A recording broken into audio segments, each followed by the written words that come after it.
बिस्मिल्लाहिर्रहमानिर्रहीम। अस्सलाम वालेकुम नादरीन, आप यूट्यूब चैनल देख रहे हैं। मैं इमरान ख़ान हूँ। नादरीन, आज पाकिस्तान में ईद का दिन है। आप सबको बहुत बहुत ईद मुबारक। हम लोग तो परदेसी हो गए हैं और पाकिस्तान में मौजूद नहीं हैं, तो बस ईद मुबारक ही होती है। एक दूसरे को मुबारकबाद दे देते हैं ना। वो ईद है अपने वतन से दूर, वो ईद तो नहीं होती। और जब आप मजबूरी में दूर हों तो फिर तो बिल्कुल ही नहीं होती। बहरहाल ख़बरें तो आप तक हम पहुँचाते रहते हैं। आज ईद का दिन है तो थोड़ा सा जो पब्लिक है उसकी बात करते हैं कि पब्लिक की ओपिनियन क्या है। देखें, इस वक्त जो डेवलपमेंट है, जो लास्ट खबरें आई हैं वो ये बता रही हैं कि अरब ममालिक, जिनमें सऊदी अरब और यूएई का तस्करा किया गया, और उनके हवाले से ये दावा किया गया कि वो अब अमेरिका को बाकायदा अनाउंस करके अड्डे देने जा रहे हैं कि आप यहाँ से अटैक कर सकते हैं ईरान पे, क्योंकि अब मामला खुल के सामने आना शुरू हो गया। अब वो अरब ममालिक जो बार बार ये कहते थे कि हमारी सरजमीन ईरान के ख़िलाफ़ इस्तेमाल नहीं हो रही, हालांकि ये बात वॉल स्ट्रीट जर्नल ने भी की, बहुत सारे अमेरिकन ने भी की, अमेरिका के वज़ीर दिफा ने भी की कि अरब ममालिक हमें पहले दिन से सपोर्ट कर रहे हैं। और ईरान बार बार कहता है कि हमारे पास सबूत हैं कि इस सरजमीन से, यानी अरब ममालिक की सरजमीन से हमारे ऊपर बार बार हमले हुए हैं। ये बात वो दावा करता है ईरान। अब इस पे जो है वो, अब जो खबर आई वो ये है कि बाकायदा अब इजाज़त दे दी जाएगी और इसको ओन कर लिया जाएगा। अब पाकिस्तान इस लड़ाई में उतरता हुआ दिखाई दे रहा है। उसकी वजह यह है कि पाकिस्तान की मिलिट्री एस्टेब्लिशमेंट ये समझती है कि अगर ईरान के साथ पाकिस्तान की फ़ौज लड़ेगी तो वो सिर्फ जो शिया कम्युनिटी है उन्हें प्रॉब्लम होगी।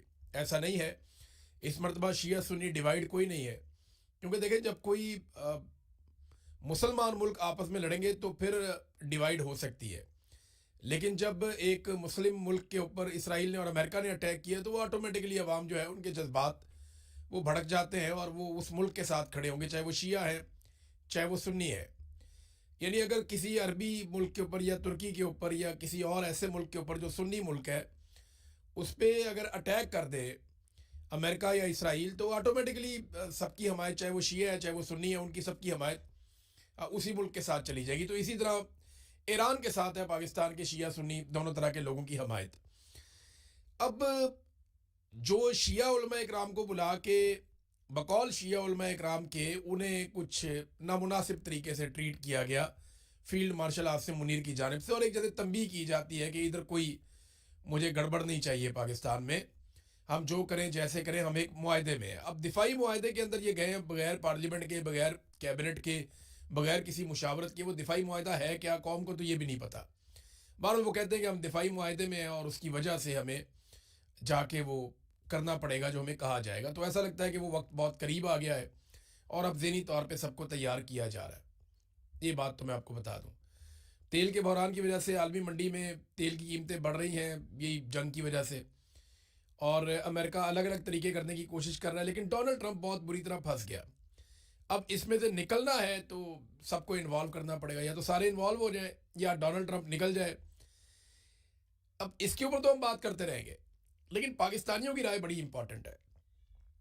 हमने पाकिस्तानियों से दो तीन बड़ी इंपॉर्टेंट, बड़ी अहम चीज़ें पूछी हैं। एक, हमने पूछा है पाकिस्तानियों से कि क्या पाकिस्तान को इस जंग में जाना चाहिए ईरान के खिलाफ।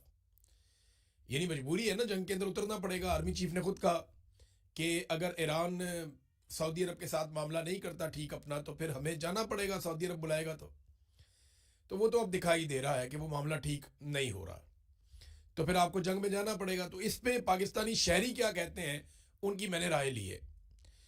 और दूसरा जो सवाल हमने पूछा कि डोनाल्ड ट्रंप को पाकिस्तान के आर्मी चीफ और वजीर आजम ने मुलाकातों के बाद अमन के नोबेल इनाम के लिए नामजद कर दिया। आर्मी चीफ जब गए थे, लंच करके आए डोनाल्ड ट्रंप के साथ, उसके बाद पाकिस्तान की हुकूमत ने कहा जी कि इससे अच्छा आदमी कोई नहीं है, तो अमन का नोबेल इनाम डोनाल्ड ट्रंप को दिया जाए। अब वो नामजदगी पाकिस्तान वापस नहीं ले रहा। हालांकि डोनाल्ड ट्रंप ने ये तक कह दिया कि तफरीह के लिए वो दूसरे मुल्क के या ईरान के बहरी जहाज़ डबो देते हैं। और डोनाल्ड ट्रंप ने जिस तरह माधुरो को अगवा करवाया, एक मुल्क का प्रेसिडेंट ही उठा लिया वेनेजुएला में से, और जिस तरह वो बाद में ये कह रहे थे कि ग्रीनलैंड पे हमें कब्जा चाहिए, वो भी हम ले लेंगे। जो डोनाल्ड ट्रंप का तर्ज अमल रहा गुज़िश्ता चंद महीनों में, उसमें तो ये वारा ही नहीं खाता कि आप कोई भी मुल्क, कोई भी जी शऊर मुल्क उन्हें नामजद कर दे अमन के नोबेल इनाम के लिए। ये काम पाकिस्तान ने और इसराइल ने किया, यानी शहबाज शरीफ और नेतन्याहू इस काम में पार्टनर है। इन दोनों ने इस बात के ऊपर जोर दिया کہ ڈونلڈ ٹرمپ کو امن کا نوبیل انعام دیا جائے۔ اب ان دونوں چیزوں کے اوپر پاکستانیوں کی رائے کیا ہے کہ کیا وہ چاہتے ہیں کہ امن کا نوبیل انعام جو پاکستان نے نامزد کیا ڈونلڈ ٹرمپ کو، پاکستان اپنی نامزدگی واپس لے یا کنٹینیو کرے، ٹھیک ہے یا غلط ہے؟ اور دوسرا، کیا پاکستان کو اس جنگ میں اترنا چاہیے؟ ذرا پاکستانیوں کی رائے آپ سنیے۔ نہیں، بالکل نہیں کرنا چاہیے۔ تو نئی بات امریکہ کے لیے، پاکستان کے لیے نئی بات نہیں، وہ ہمیشہ ہمیں دھوکہ دیتا ہے، تو کسی بات پہ یقین نہیں کرنا چاہیے۔ یہ تو حکمرانوں کی اپنی ضرورتیں ہیں، ہماری ضرورتیں نہیں ہیں، قوم کی یا اسلام کی ضرورت نہیں ہے۔ اور حکومت مجاہد نے پہلے جان دے دی، اسی کا شہادت فائز ہو گیا۔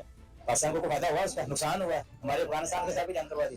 امریکہ کو اتنے دور سے ادھر آ کے کسی قسم کو اس سے سرگرمی کرے، مقابلے برداشت کرنی چاہیے۔ ہمارے سب کچھ غلط کر رہے ہیں، کیونکہ جہاں انسانیت ختم ہو جاتی ہے وہاں کوئی میں نے نہیں رکھتا، آپ ظلم کر رہا ہے، کیا کر رہے ہیں، انسانیت بالکل ان میں نہیں ہے۔ تو ادھر سے پاکستان شباز شریف یہ کہہ رہا ہے کہ ہم مذمت کرتے ہیں جو ایران نے حملے کیے سعودی عرب پہ، کیوں کیے؟